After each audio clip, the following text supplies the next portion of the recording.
going on a treasure hunt and discovering some fabulous gold nugget. I don't like the word nugget, but anyway.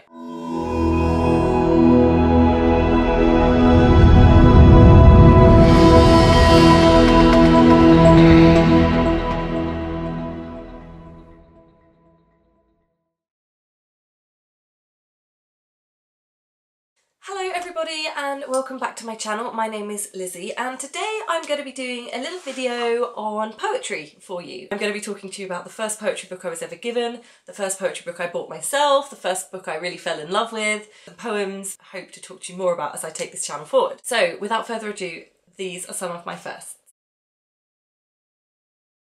I wanted to start with the first poetry book that I was ever given. This is called The Book of 1,000 Poems, the classic collection for children. Obviously, it kind of does what it says on the tin, but this was given to me by my grandma for my 8th birthday.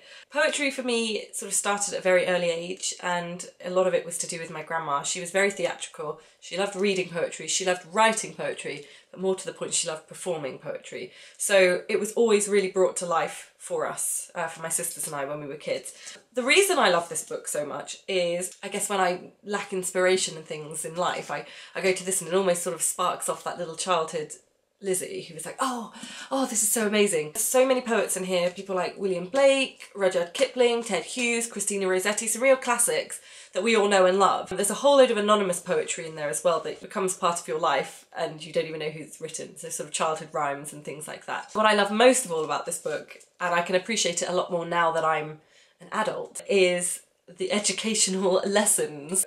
There's a poem in here that used to be one of my favourites. It's by a poet called Jane Taylor and it's called Two Little Kittens, so you probably know it. I'm going to give it a quick read. Two little kittens one stormy night began to quarrel and began to fight. One had a mouse and the other had none, and that was the way the quarrel begun. I'll have that mouse, said the bigger cat. You'll have that mouse, we'll see about that. I will have that mouse, said the tortoiseshell, and spitting and scratching on her sister she fell. I told you before 'twas a stormy night when these two kittens began to fight. The old woman took the sweeping broom and swept them right out of the room. The ground was covered with frost and snow. They had lost the mouse and nowhere to go. So they lay and shivered beside the door till the old woman had finished sweeping the floor. And then they crept in as quiet as mice, or wet with snow and as cold as ice. They found it much better that stormy night to lie by the fire than to quarrel and fight. I sound like a teacher having just read that to a class of primary school children, but it was just, you know, it was one of those little lessons. It's much better to be nice to your sister or you don't get left out in the cold. Moving on to the first book that I ever fell in love with. Carol Ann Duffy, very well known contemporary poet. I've had a love-hate relationship with Carol Ann Duffy. So I first was introduced to her poetry in GCSE year at school, and we studied a poem called Valentine, which starts off, not a cute card or a kissogram, I give you an onion. It is a moon wrapped in brown paper, it promises light. I, at the time, despised this poem, and I despised Carol Ann Duffy because I found it so difficult to understand what she was saying through all these metaphors. I could only look at things in a, if that's the way they're written, that's what they should mean. So why on earth would somebody give somebody an onion? Like, I really struggled with it. But through persistence with my English teacher, Mr. Cook, who made me go over it and over and over it, I began to sort of, I guess, get it, but I didn't like Carol Ann Duffy, and her other poetry I never even gave a chance, so I was just like, no, no, no. Got round to A-level, and I, again, was presented with Carol Ann Duffy as the poet that I had to study. And I was like, oh, here we go again. But, slightly older, things began to make sense. I'd started to sort of open my eyes up to what relationships and emotions really feel like. I was becoming quite an angsty teenager and her poetry was beginning to speak to me. But I was still sort of, you know, cautious around it. It was a little bit like going back to an ex-boyfriend. I didn't really want to. I was sort of like, oh, okay. But, you know, I grinned and I bared it, and actually I found quite a lot of lovely words and lovely sort of meanings within her poetry. Fast forward to university, I studied English and I had a whole load of poetry to do at university. I was presented with Carol Ann Duffy again. And I was like, right, I'm going to have to understand this woman because, you know, she's in my life. There must be a reason for it. She is in my life. Anyway, all of a sudden, it's like it clicked. I don't know whether I had grown older and the woes and troubles and just general way of life had sort of shaped my heart and my mind enough to be open to these kind of, you know, what she was describing, these broken relationships, these hopeful relationships. I don't know what it was, but it began to click for me. And I studied and studied and I loved her and fell in love. But my favourite book of all is her 2005 Rapture. This is, I actually bought this just after I broke up with the love of my life. And it was like, I mean, it could have been my diary. Much better written, obviously, but it's just, this takes you through the highs and the lows of any relationship, from lust all the way through to just that, you know, when your relationship is dying and it's, why are you still together, sort of. And I can't even tell you how much this book means to me. I just fell in love with it. And actually, years down the line, when Caroline Duffy became Poet Laureate, she wrote a poem about the last surviving, or the death of the last surviving World War I veteran. And I read that poem and it reduced me to tears. It was about sort of, if we could rewind. I'm not going to give it away because it's one of those poems you have to be on your own with. I really do believe that. But I wrote to her and I told her the story about how I started out not being able to understand her. And this poem, the last poem, just had sealed the deal and I just hadn't been moved that way. And she actually wrote back to me and she told me how moved she'd been by my letter. So I'm quite excited to tell you that I do love Caroline Duffy nowadays, and she is my favourite poet of all time. So you'll be hearing a lot more about my love for Caroline Duffy.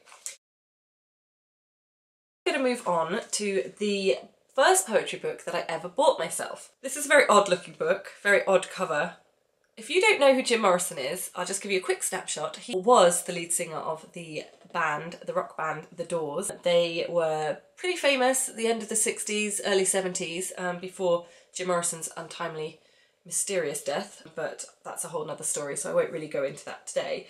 But I was obsessed with The Doors and Jim Morrison throughout my teenage years, obsessed. I didn't have boyfriends and things like that. I had rock music of yesteryear and Jim Morrison. Posters, books, t-shirts, everything.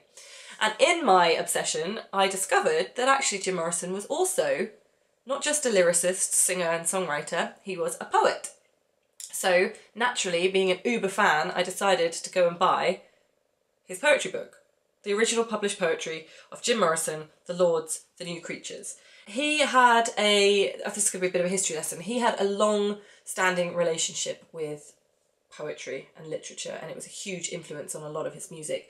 The Doors were named after The Doors of Perception by Aldous Huxley. It was a massive influence in Jim Morrison's life, as was William Blake.